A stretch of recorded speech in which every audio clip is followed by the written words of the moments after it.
지난 한 주간 동안 이제 우리 시편 성전에 올라가는 노래에서 돌아와서 계시록 4장과 5장 말씀을 묵상하면서 이런 결론을 내렸습니다. 이영철 목사는 설교자로서는 합당치가 못하구나. 잔소리꾼밖에는 아니구나. 그런 생각이 들면서 사실 지난 주간에 계시록 5장 말씀을 묵상하면서 설교를 한 5편 정도 준비한 것 같아요. 한 5편 정도 설교를 준비한 것 같은데 그 5편의 설교를 놓고 기도하는 가운데 하나님 이런 5번의 은혜를 주셨는데 이 말씀 가운데 어느 말씀이 어떤 말씀이 우리 사랑의 교회 성도들에게 가장 성경적이고 그리스도인의 삶에 합당한 말씀이 되겠습니까?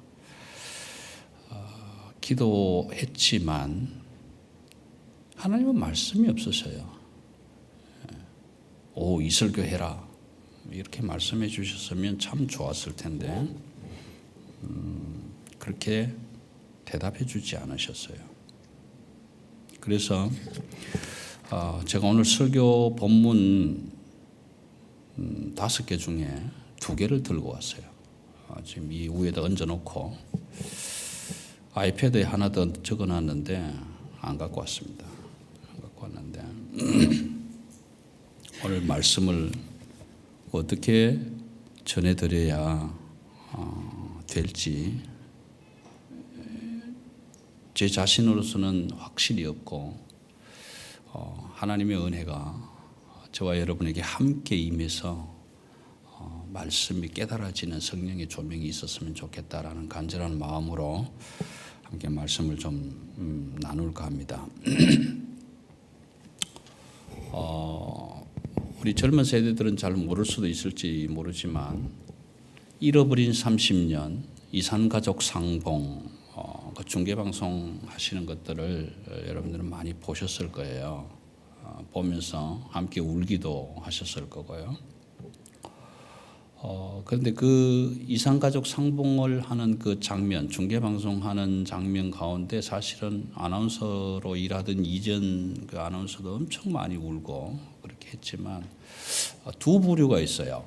한 부류는 뭐냐 하면은 많은 정보들을 수집을 했습니다. 그 이야기는 당사자가 아니고 대를 이은 후손들일 수도 있기 때문에 우리 아버지가 우리 어머니가 헤어질 당시에 어떠했었는가. 그래서 그 많은 이야기들을 듣고 수집하고 북쪽에서 살 때 어디에 살았는가, 대문 앞에 무슨 나무가 있었는가 이런 정보들을 많이 수집을 해요. 그렇게 수집을 해서 어떤 이는 꼭 무슨 죄수들 칼 찬 것처럼 이렇게 양쪽에 앞뒤로 붙이고 돌아다니면서 만날 사람을 찾는 그런 모습들을 보죠.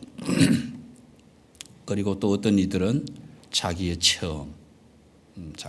여러분들 아시다시피 형과 동생이 또는 자매가 또는 오누이가 만나서 그때 오빠 여기 가만히 앉아 있으면 내가 금방 가서 밥 구해갖고 온다고 그랬잖아. 그러고 안 왔잖아.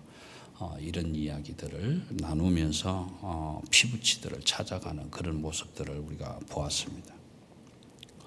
2번째 부류는 어떤 부류냐 하면 그런 정보나 이런 아무런 것이 없지만 맞은편에 내가 찾아야 할 사람이 딱 들어와서 앉았는데 그 얼굴을 보자마자 언니, 오빠, 아버지 그렇게 외쳐대는 사람들을 우리가 보았지 않습니까? 왜 그랬을까? 그 사람들은 왜 정보도 없는데 바로 보자마자 알 수 있었을까?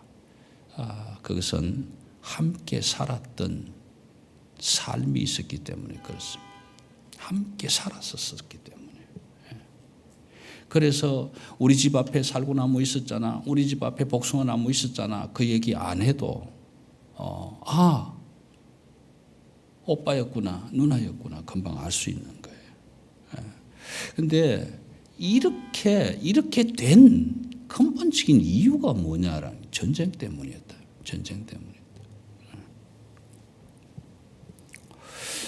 예수님이 죽으신 후에 약 한 60여 년 어간을 복음을 전했던 사도 요한이 그 복음 전한 것 때문에 박해를 받고 핍박을 받아서 지금 반모섬에 유배되어 있단 말이에요. 유배되어.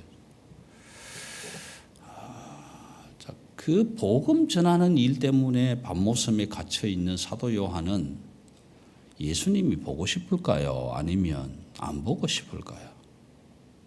여러분들 생각 같으면 어떻습니까? 내가 그때 한 3년 예수님하고 같이 복음 전했는데, 하나님 나라 일을 했는데, 그리고 뭐 그게 좋은 건지 나쁜 건지 그 양반은 십자가에 달려서 죽어버렸고, 그 이후로 60년이라는 세월이 가는 동안에 그래도 그 옛 정들을 못 잊어서, 그 복음을 못 잊어서, 하나님의 약속을 잊을 수가 없어서 꾸준히 복음을 전하다가 다른 제자들은 다 자기처럼 죽지 않았어요. 베드로는요, 로마로 들어가서 십자가에 거꾸로 죽었고요. 하여튼 예수님의 부름을 받은 12제자 중에 주신 생명을 가장 잘 누리다가 자연사한 사람은 사도 요한밖에 없는 거예요. 그래서 한 100세 됐을 때에 에베소 교회에서 돌아가셨는데, 여러분 그 예수님의 복음을 전하다가 지금 감옥 같지도 않은 돌 채석장에 잡혀가서 갇혀 있는 사도 요한은 예수님 보고 싶다, 죽기 전에 한 번이라도 보고 싶다, 그런 생각했을까요? 아니면 그놈의 예수 때문에 3년 동안 같이 댕긴 그 정 때문에 그거 어때 의리를 배반할 수 없어서 사는 동안에 복음 전하다가 내가 말년에 이 고생, 이 꼬라지가 뭐냐 말이야. 그놈의 예수 예자도 꺼내지 마라, 지긋지긋하다, 그렇게 생각했을까요?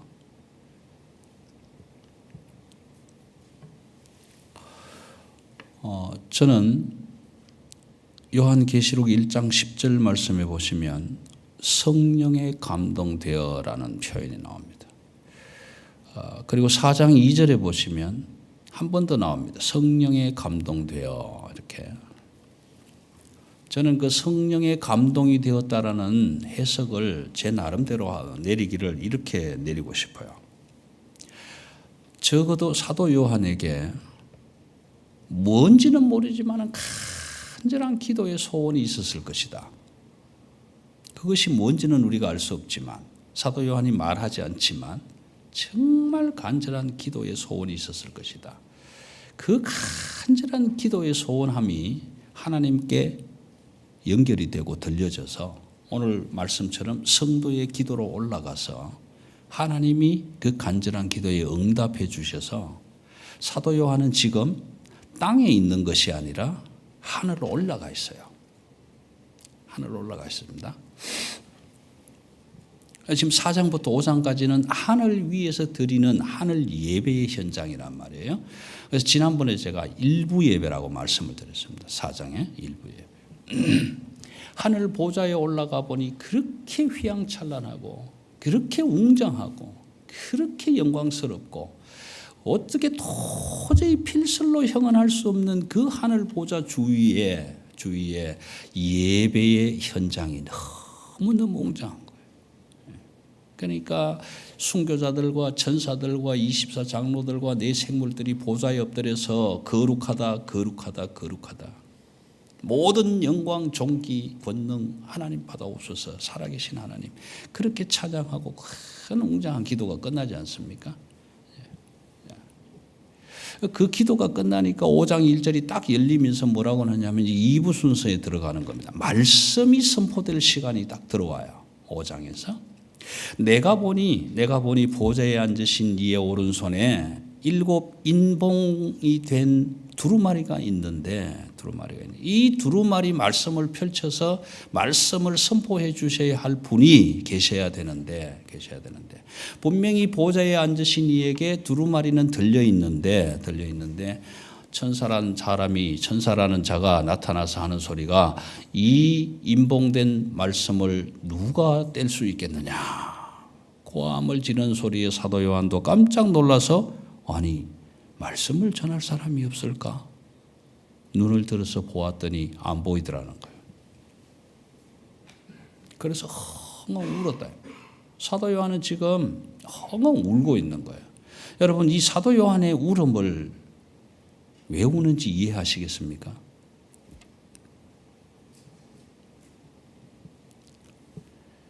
그때 함께했던 그 예수님, 그 하늘나라의 복음을 전해주었던 그분, 나를 영원한 영생의 생명으로 인도해 주셨던 그분, 지금 그 복음을 전하다가 내 비록 감옥에 갇혀있는 신세가 되었지만 그 예수님 꼭 한 번만 보고 싶다.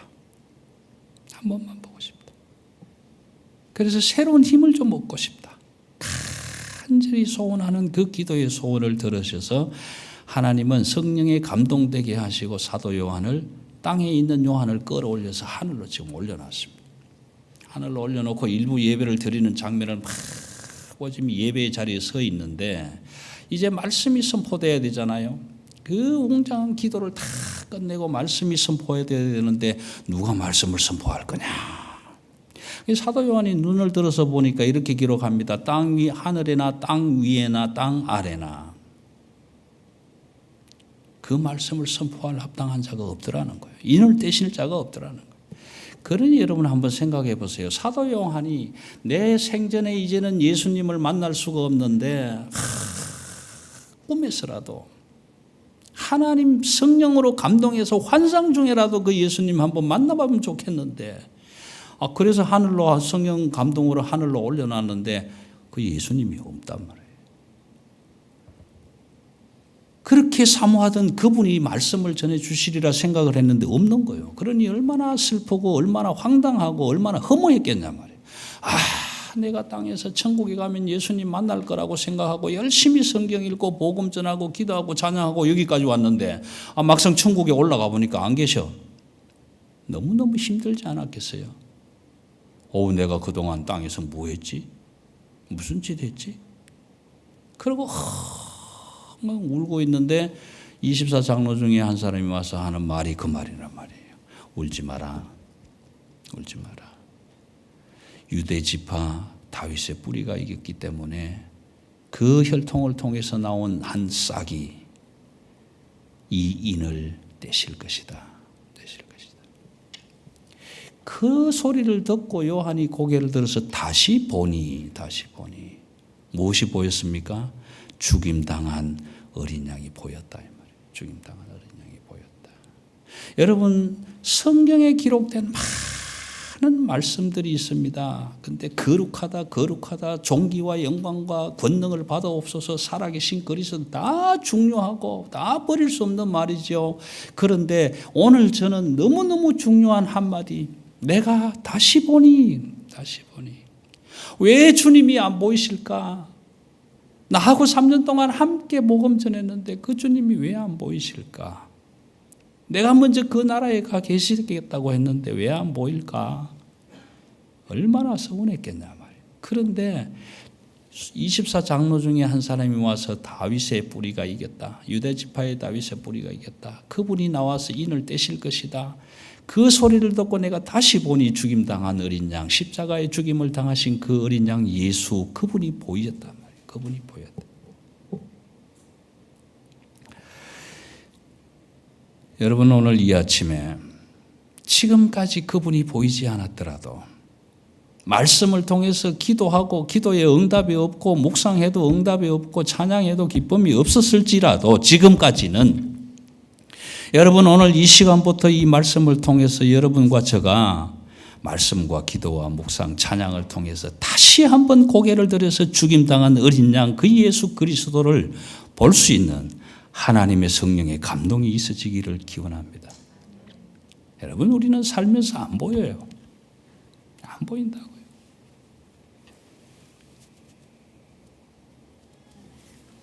그 예수가 보이기만 했다면 내가 왜 이 짓 하고 있었겠냐고요. 예? 근데 안 보여요. 안 보인다고요. 저와 여러분 그렇지 않습니까? 내 평생 소원 이것뿐 주의 일 하다가 주의 나라에 가서 그 하나님을 만나는 게 소원인데 지금 여기서도 그 하나님 한번 봤으면 좋겠는데 안 보인잖아요. 안 보이잖아요. 예? 안 보이는데 무슨 짓 한다고 목사라고 앞에 서서 설교하고 있으며 안 보이는데 무슨 짓 한다고 집사라고 앉아서 예배하고 있으며 그거 보이지도 않는데 뭐 한다고 나가서 전도할 거며 그거 보이지도 않는데 뭐 한다고 헌금할 거며 그거 보이지도 않는데 뭐 한다고 구제할 거냐고요. 뭐 한다고. 그거 보이지도 않는데 뭐 한다고 복음 전도하다가 시커멓고 뒤집어 쓰고 죽음을 당하냐 말이에요. 죽음을 당하냐고. 안 보이는데.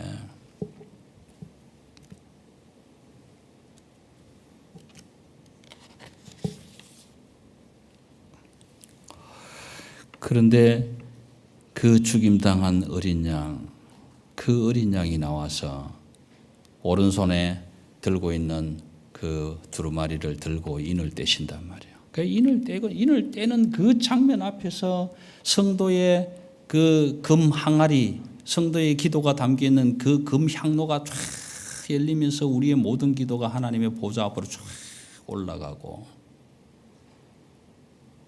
십자가에 죽어서 정말 세상의 바보 등신같이 그렇게 죽어버린 그 예수 그리스도 아무것도 아닌 것 같은 그분이 죽임당한 어린 양의 모습으로 나오셔서 그 말씀을 펼칠 때에 9절에서 나오는 새 노래를 그들이 부르고 있지 않습니까?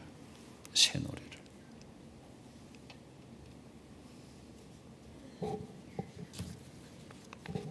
그 새 노래의 내용 가운데 하나가 뭡니까? 10절에 우리를 제사장 나라로 삼으시고 왕같은 족속으로 하나님의 소유된 백성으로 그래서 약속하신 것처럼 다윗의 왕위가 끊어지지 않게 하시게 너희의 영원한 왕노릇 할 수 있는 그 언약을 계속 이어갈 수 있게 하셨다. 그 새 노래를 부르고 있는 것 아니냐.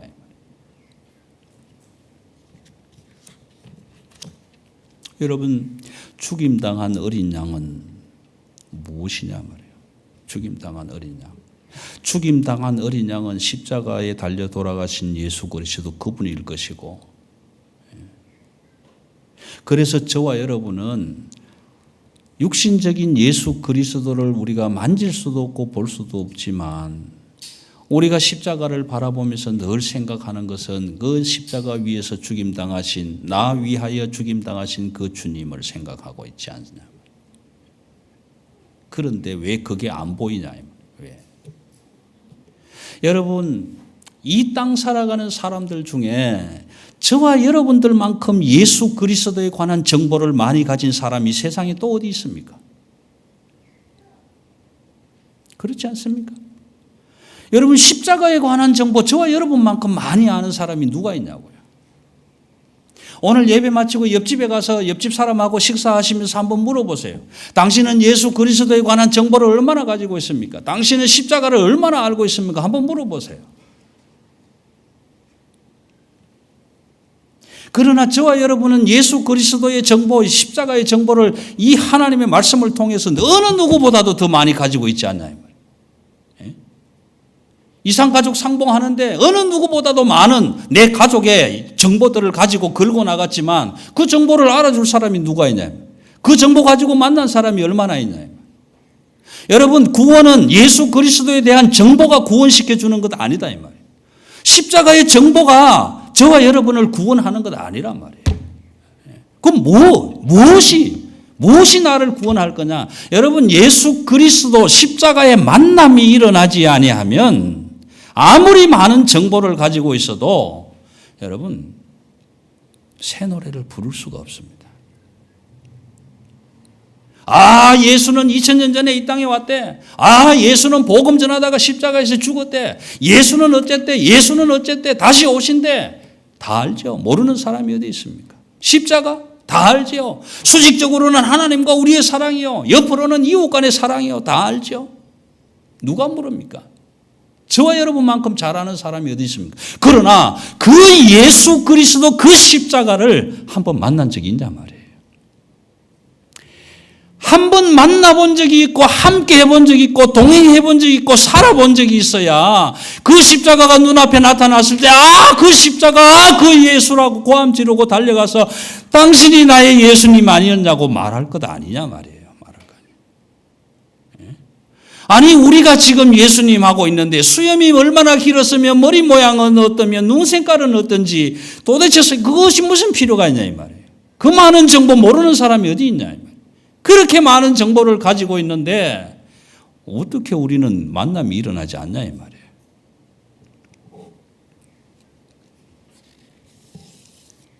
그 죽임당한 어린 양은 오늘 말씀에 보면 7뿔을 가지고 7눈을 가지고 온 땅을 두루 다니는 7눈의 영이라고 그렇게 표현합니다. 여러분 이 말씀은 하늘과 땅의 모든 권세를 가지신 분, 죽음과 생명의 권세를 가지신 분, 구원과 심판의 권세를 가진 모든 권세를 다 가지고 계시는 온 우주를 만드시고 지으시고 섭리하셔 가시는 그 권세를 가진, 그래서 모든 영광과 존귀와 권능을 받으시기에 합당하신 하나님을 표현하고 있는 겁니다.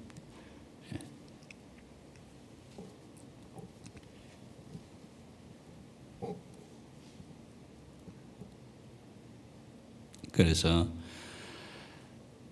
사도 요한뿐만이 아니라 24장로들과 천사들과 순교자들과 많은 사람들이, 조금 더 깊이 말씀을 드리면 24장로들은 모든 인류를 대표를 하는 대표성을 가지고 있고요. 내생물이든 모든 우주적인 우주 자연을 대표하는 그런 의미를 가지고 있습니다. 그러나 4장에서 말씀드린 것처럼 이 네 생물은 마태, 마가, 누가, 요한 복음에서 기록된 예수 그리스도를 나타낸다고 말씀을 제가 드렸습니다. 그래서 요한은 그 주님을 만나고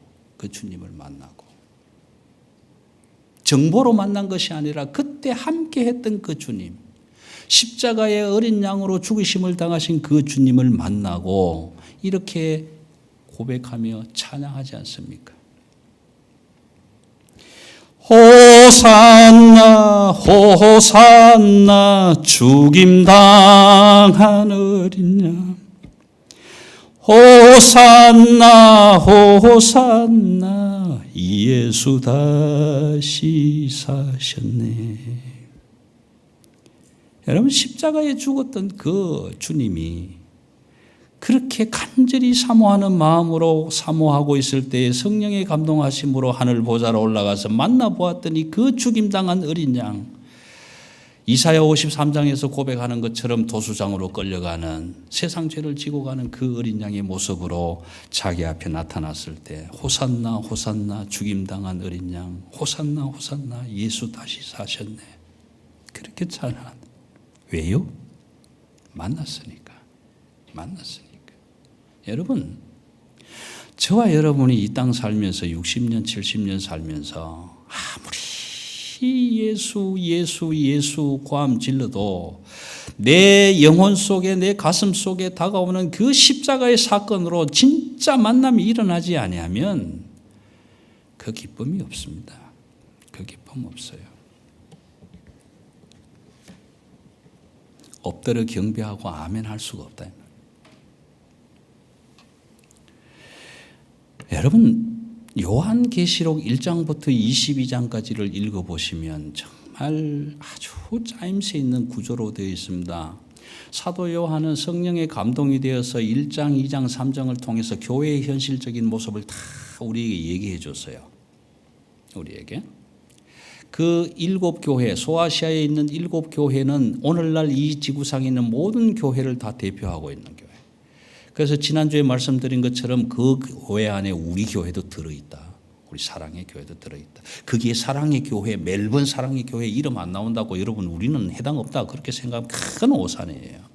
그 안에 우리 교회도 들어있다. 우리 교회 현실을 다 얘기해 줬잖아요. 첫사랑을 버렸다 뭐 어쨌다 다 말씀해 줬어요. 그런데 그 말씀을 할 때마다 마칠 때마다 제일 끄트머리에 꼭 빠지지 않고 하는 말씀 한마디, 귀 있는 자는 성령이 교회들에게 하시는 말씀을 들을지어다. 그 안에 모든 교회는 다 들어있는 거예요. 그렇게 교회의 현실을 얘기했잖아요. 그 현실이 오늘 우리의 현실입니다. 현실인데 그러면 왜 4장과 5장의 예배의 장면을 삽입을 했는가? 예배의 장면을 삽입을 했는가? 여러분 6장부터는요 하늘과 땅의 전쟁이 시작이 됩니다. 7인을 떼는 일이 시작이 돼요.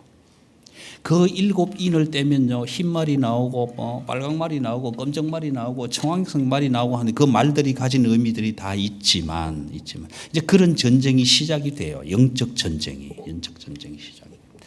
근데 지난주에 말씀드렸던 것처럼 오늘 4장과 5장을 통해서 그 천상의 아름답고 웅장하고 화려한 영광스러운 예배자의 모습으로 예배를 드려본 사람은, 그 영광을 바라본 사람들은, 그 영광을 만난 사람들은, 그 죽임당한 어린 양 십자가의 사건을 내 가슴 속에 쩔쩔하게 체험한 사람은 이 6장에서부터 시작되는 7인의 재앙, 7 나팔의 재앙, 7 대접의 재앙이 와도 그 예배자의 자리를 지켜갈 수 있게 하시려고 4장, 5장에서 이 예배를 집어넣고 있다.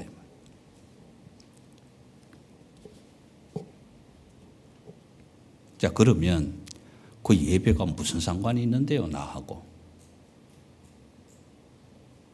아니, 하늘 땅 전쟁하면 전쟁했지 나하고 무슨 상관이 있는데요? 나는 예수 믿고 천국 갈 건데요. 여러분, 저와 여러분이 좀 현실로 돌아가서 한번 생각해 보십시다. 만약에 전쟁이 일어난다면 가족끼리 제일 먼저 할 약속이 무엇입니까?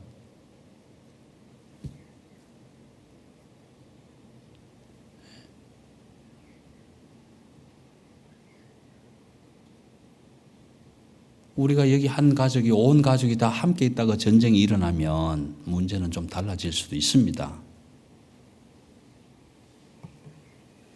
여러분, 정말 스스로에게 질문을 한번 던져보세요. 전쟁이 일어난다면 내 남편에게, 내 아내에게, 내 새끼들에게 뭐라고 말할 것인가? 제일 먼저 무엇을 말할 것인가? 여러분 생각해 보십시오.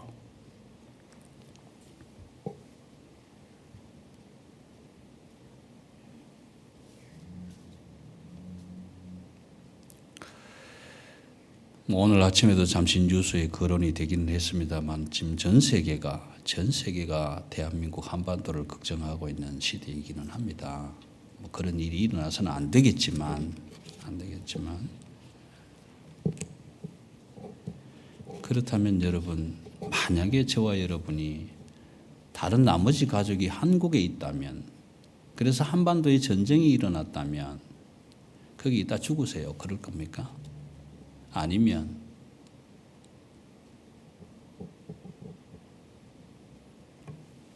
얘야, 혹시라도 모르니 만약에 한반도에 전쟁이 일어나거들랑 빨리 호주 멜번으로 오너라.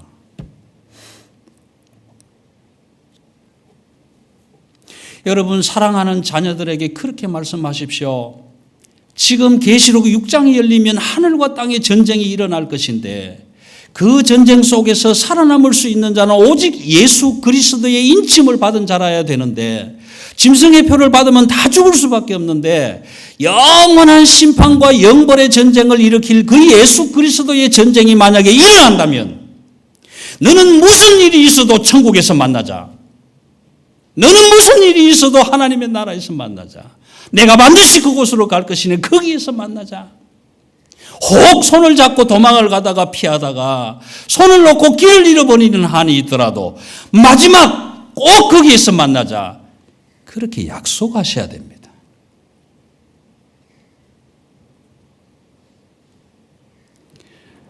여러분, 흥남부두에서 피난선을 다 타고 내려가는 사람들이 우리 노래도 잘 알지 않습니까?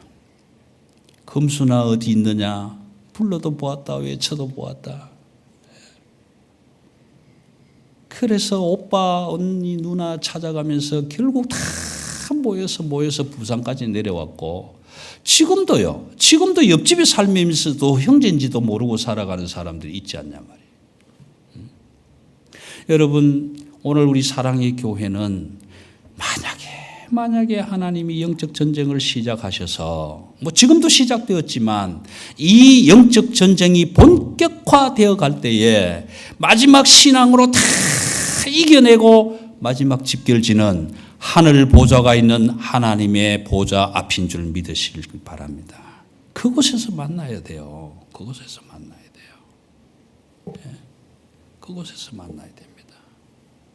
왜 4장 5장에서 하나님이 이 천상의 예배를 요한에게 보여주시고 이 예배의 그 거룩한 장면을 우리에게 보게 하시고 읽게 하시고 깨닫게 하시냐.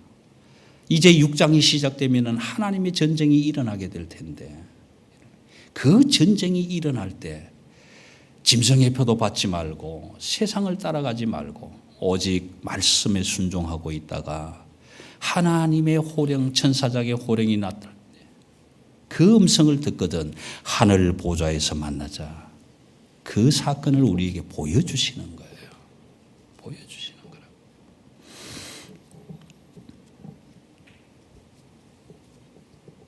여러분, 이건 영적 전쟁만이 아니에요. 영적 전쟁만이 아닙니다.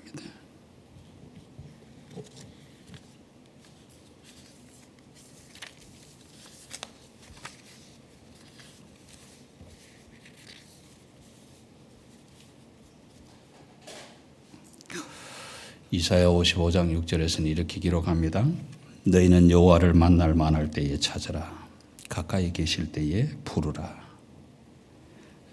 아모스 5장 4절 5장 6절에서는 너희는 여호와를 찾으라. 그리하면 살리라.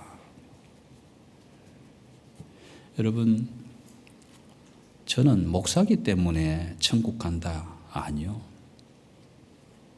저도 자신이 없어요.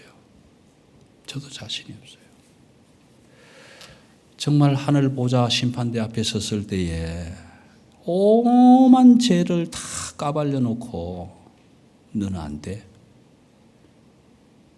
그럼 못 가는 거죠. 그 사건을 우리에게 적나라하게 보여주신 사건 있지 않습니까? 여러분, 우리는 모세를 존경합니다. 기억합니다. 그런데 어느 누가 모세가 가나안에 못 들어갈 거라고 생각했을까요? 아무도 생각하지 않았을 거라고요. 다 난 자신 있어. 저는 가끔씩 설교할 때 그런 소리를 들어봅니다. 내가 천국 가면 예수님에게 꼭 물어볼 말이 있어. 아니요. 천국 갈 자신도 없는데 뭘 물어보긴 물어봐요.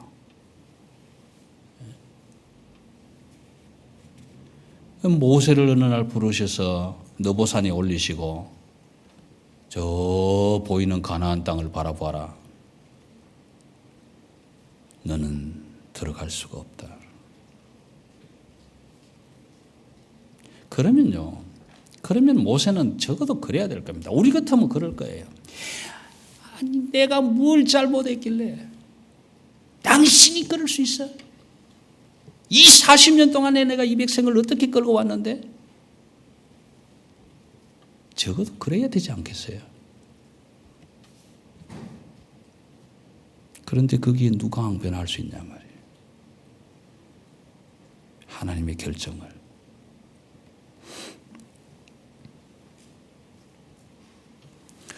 오늘 전쟁이 일어났을 때에 하늘 보좌에서 만나자. 우리의 약속 장소는 거기다. 그렇게 말씀을 드렸는데 이 사건, 축소된 사건, 그 사건을 예비적으로 보여준 사건 하나를 말씀드리고 마무리할게요. 복음서를 읽어보시면 제자들이 예수님과 함께 배를 타고 갈릴리를 건너가다가 큰 풍랑을 만납니다. 큰 풍랑을 만나는데 예수님은 거기 누워서 고물에 누워서 주무셨다. 근데 제자들은 깨우지요. 선생님이여, 지금 우리가 죽게 되었는데 우리를 돌아보시지 아니하십니까? 깨우는 거지. 그렇게 깨웠을 때에 예수님은 일어나셔서 믿음이 왜 이렇게 적으냐, 바다를 꾸중하시고 잠잠하게 하셨다, 그렇게 기록을 하는데, 여러분 그 사건을 기억하셔야 됩니다. 그 배 안에 12제자가 다 타지 않았습니다. 타고 타지 않은 걸 얘기하자는 게 아니라 그 풍랑이 있는 바다, 그 바다를 항해하는 배 안에 예수님과 함께 있었던 제자들은 경험했다라는 겁니다. 이렇게 풍랑이 일고 죽을 수밖에 없는 상황, 전쟁보다 더한 상황 같지만 하나님과 함께한 그들은 그것을 경험했다 이 말이에요. 전쟁을 종식시키고 바다를 잔잔케 하고 구원의 생명을 주시는 그 하나님을 경험했다, 체득했다. 그런데 그 현장에 없었던 사람들은요, 모르는 거죠. 그래서 경험한 사람들이 없었던 사람에게 갑니다. 가슴에, 야, 진짜 이런 일이 있었다? 웃기지 마, 임마, 웃기지 마. 어떤 사람이 바다 풍랑을 다 잠잠케 하고 웃기지 마. 왜요? 경험하지 못했기 때문에. 경험하지 못했기 때문에.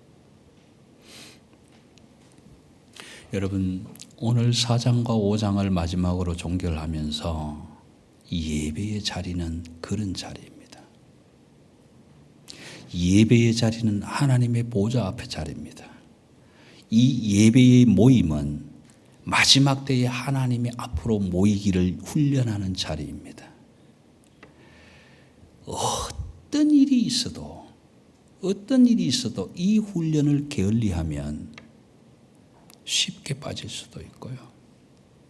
왜요? 한번 빠져도 별거 없더라.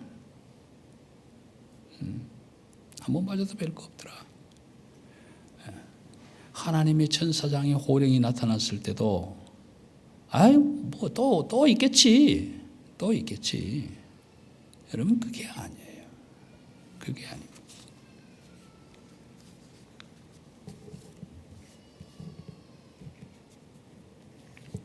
오늘 하나님의 그 죽임 당하신 어린 양 십자가의 사건이, 혹시 여러분 3D 영화, 입체 영화를 보시고 안경을 끼고 보실 때에 상대방이 도끼를 확 집어던지면 도끼가 픽픽픽픽픽 날아가지고 팍 다가오지 않습니까? 그럼 여러분들 어떻게 해요? 우와! 안 맞으려고 이렇게 피하지 않습니까?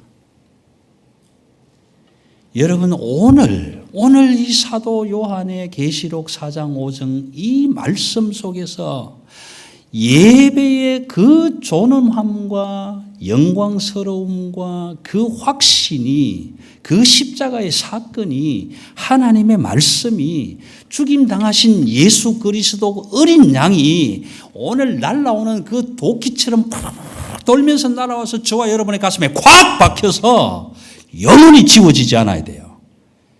그리고 그것 붙들고 마지막 보좌, 그 하나님의 보좌는 심판과 구원의 진원지예요. 진원지. 그 보좌에서 심판이 일어나고, 그 보좌에서 구원이 일어나고, 그 보좌에서 죽음이 일어나고, 그 보좌에서 생명이 일어나는 거예요. 그 마지막 자리까지 여러분, 죽임당한 어린 양 예수 다시 사셨네. 모든 영광, 존귀, 권능 살아계신 그리스도 하나님 받으소서 찬양하며 예배하는 자가 되셔서 마지막 날에 저와 여러분이 하나님의 보좌 앞에서 다 만날 수 있는 집결지가 되실 수 있게 되기를 주님의 이름으로 기원합니다. 기도하십시다.